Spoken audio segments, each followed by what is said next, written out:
du salafisme quiétiste. Donc, vous savez, les Saoudiens considèrent qu'ils ont 90% dans leur politique de déradicalisation. Bien sûr, puisqu'ils transforment des salafistes en wahhabites. Vous me direz, la distinction est assez faible à établir.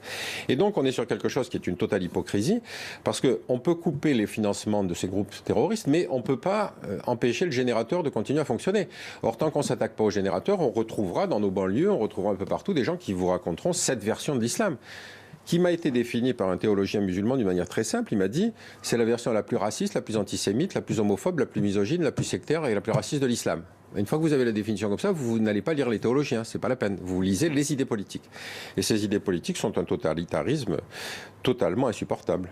Oui, ça c'est le dernier point, c'est que vous rappelez en fait effectivement que cet islam dont on est en train de parler, c'est un totalitarisme. Ce n'est pas une secte, ce n'est pas un islam doux, c'est vraiment le terme que vous utilisez. Écoutez, moi ce qui me frappe justement, pour revenir à votre question précédente, c'est que la réaction existe plus aujourd'hui dans les pays musulmans que dans les pays occidentaux. En Algérie, vous avez effectivement une dénonciation de ce salafisme qui leur a coûté quand même 10 ans de guerre civile. Vous avez eu ce séminaire de Grozny, dans lesquels, avec le recteur de l'université Al-Azhar, ils ont considéré que le wahhabisme n'était qu'une secte et qu'il n'appartenait pas au sunnisme.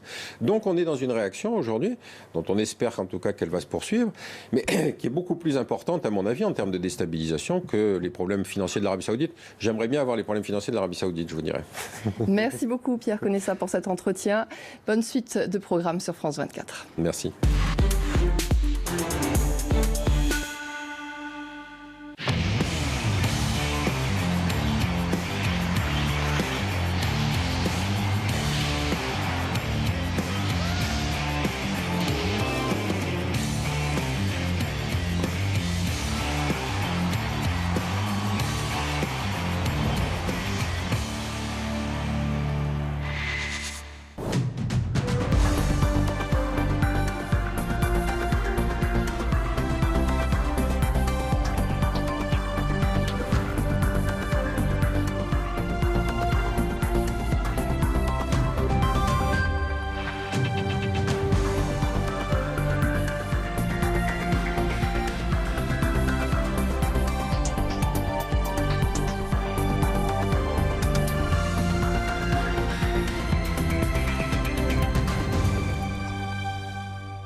Bon allez, pas chasser.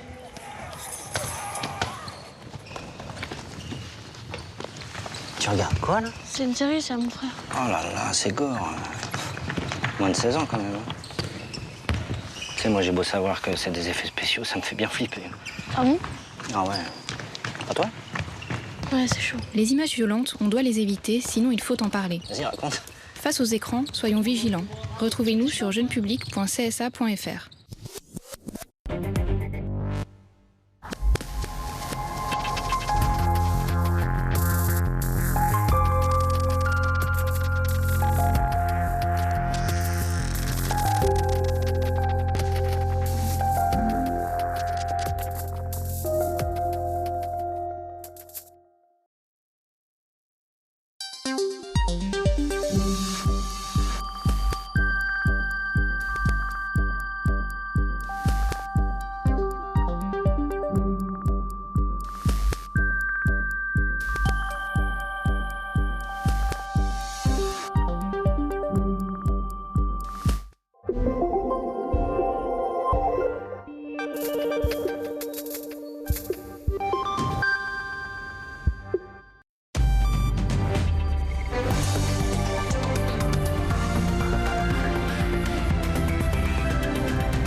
Bonjour, merci d'être avec nous à la une de ce journal. Les funérailles nationales de Fidel Castro, enterrement cet après-midi dans l'intimité, après un dernier hommage hier devant la foule dans sa ville natale de Santiago de Cuba.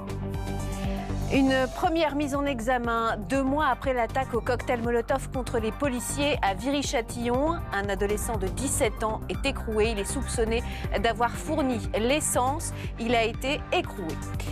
L'offensive populiste en Europe, 2 scrutins aujourd'hui où les extrêmes font le jeu contre les partis traditionnels. En Italie, référendum sur la Constitution. En Autriche, élection présidentielle avec l'extrême droite au second tour.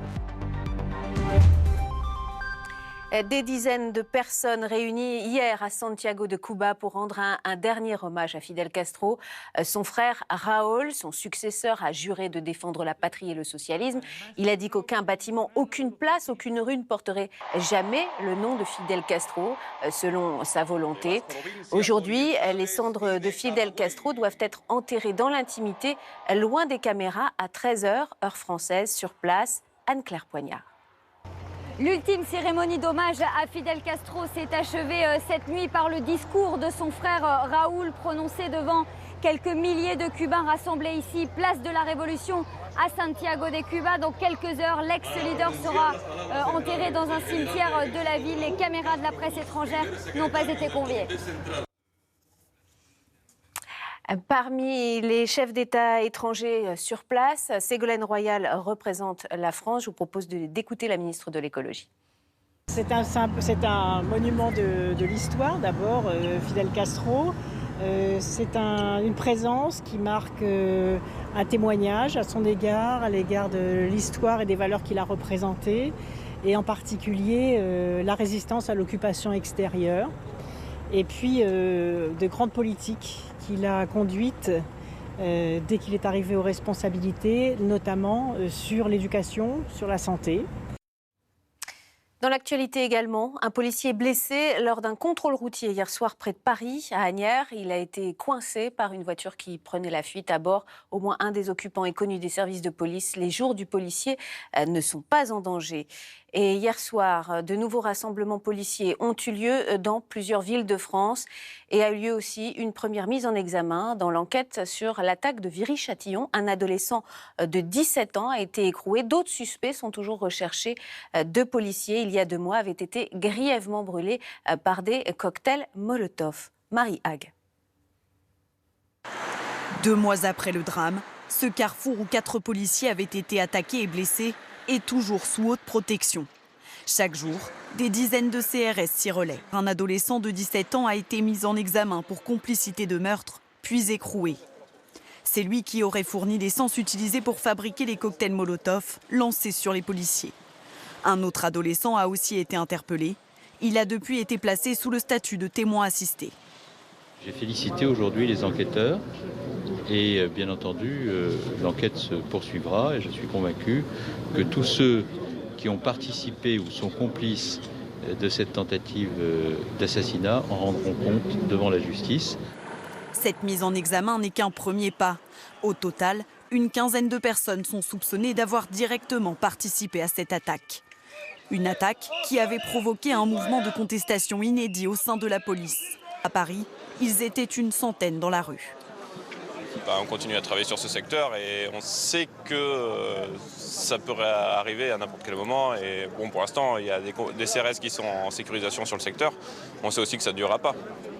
Une mobilisation qui continue aussi dans d'autres villes, comme à Montpellier, Caen, Bordeaux ou Bastia. Et la principale revendication est toujours la même, plus de moyens humains et matériels. On continue de compter nos morts et il n'y a pas grand-chose qui est fait au niveau légal et au niveau même du matériel.